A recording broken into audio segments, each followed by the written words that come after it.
কুষ্টিয়ার ৫৩৪ হেক্টর জমিতে এই বছরে প্রায় ১৩,০০০ টন পেঁয়াজ উৎপাদনের সম্ভাবনা রয়েছে, যার বাজার মূল্য প্রায় ১০০ কোটি টাকা। কৃষি সম্প্রসারণ অধিদপ্তরের কৃষি প্রণোদনা কর্মসূচির আওতায় পেঁয়াজ চাষে এই সফলতা এসেছে। শীতকালীন পেঁয়াজ রোপণেও আগ্রহ বেড়েছে চাষিদের মধ্যে। ১৮০০ টাকা করে বিক্রি করলাম, এক কাটা ভুঁইতে ৭ মণ করে পেঁয়াজ হয়, তাহলে পরে কত লাভজনক। আর আগে যে আমাদের দেশি পেঁয়াজ, ওটা তো ২.৫ মণ ৩ মণ হতেই শেষ হয়ে যেত, অত পেঁয়াজ হইতো না। আর এখন যে পেঁয়াজ আস্তে আস্তে উন্নত মানের আসতেছে, এসব পেঁয়াজ তো খুবই ভালো। শীতকালীন পেঁয়াজ তো শেষ হয়ে যায়, যার কারণে এই সময় পেঁয়াজ বাজারে থাকে কম, বাজার মূল্য বেশি থাকায় এই পেঁয়াজ লাভজনক, চাষ করা লাভজনক।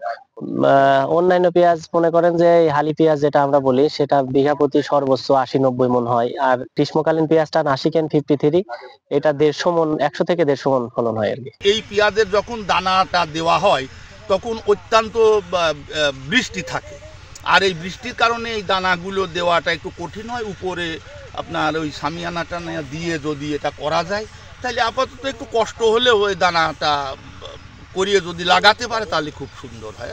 কৃষিবিদদের মতে গ্রীষ্মকালীন পেঁয়াজ চাষে সফলতা পেতে অবশ্যই সঠিক জাত নির্বাচন, উপযুক্ত মাটি এবং নিষ্কাশন ব্যবস্থা নিশ্চিত করতে হবে।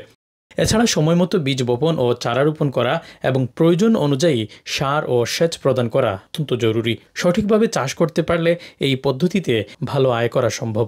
যেহেতু এটা অসময়ের একটা পেঁয়াজ উৎপাদন হয় এবং কৃষকরা দামটা ভালো পাওয়াতে কৃষকরা আগ্রহ করে এই গ্রীষ্মকালীন পেঁয়াজ উৎপাদন করছে, এবং আমরা মাঠ পর্যায়ে কৃষকদেরকে পরামর্শ দিয়ে যাচ্ছি যেন এই অসময়ে পেঁয়াজের উৎপাদনটা করে পেঁয়াজের যে ঘাটতিটা আছে সেই ঘাটতি যেন পূরণ করা সম্ভব। কুষ্টিয়া জেলায় এবছর প্রায় ৫৩৪ হেক্টর জমিতে গ্রীষ্মকালীন পেঁয়াজের আবাদ হয়েছে।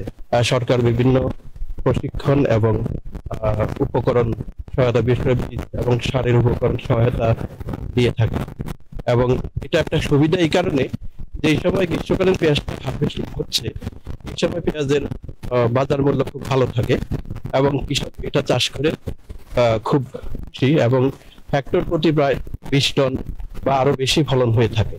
বর্তমান কৃষিকে জ্ঞান নির্ভর করে গড়ে তুলতে হবে। আধুনিক প্রযুক্তির ব্যবহার করে পেঁয়াজ চাষে উন্নত জাত নির্বাচন, সঠিক সময়ে বীজ বপন, সার ও সেচ ব্যবস্থাপনা করলেই পেঁয়াজ চাষে আরও উদ্বুদ্ধ হবে কৃষকরা।